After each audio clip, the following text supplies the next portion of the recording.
Tvoja prva titula u Osijeku. Da, već ima 2-3 mjeseca kad sam bio ovdje osjetio sam da dosta dobro igram, osvojio sam i parove, single polufinale i moram priznat kad sam dolazio ovaj tjedan ovdje nisam stvarno očekivao da ću osvojiti, a meč kroz meč sam se sve bolje i bolje osjeća i evo na kraju sve ovo što sam trenirao i radio se isplatilo za ovu titulu. Kako si zadovoljan ovim finalnim?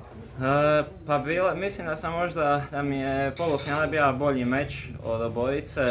Nekako obojica smo danas bili dosta umorni, bilo je dosta nekog nadigravanja, nismo baš nešto lipo igrali.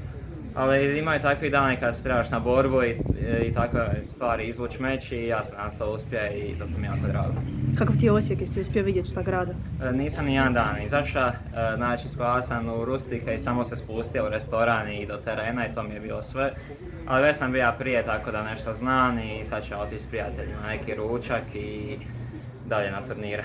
Šta ti je dalje? Austrija 15-ica, idem već popodne za Zagreb i sutra ili preksutra ću ići za Austriju pa ćemo vidjeti šta ćemo dalje.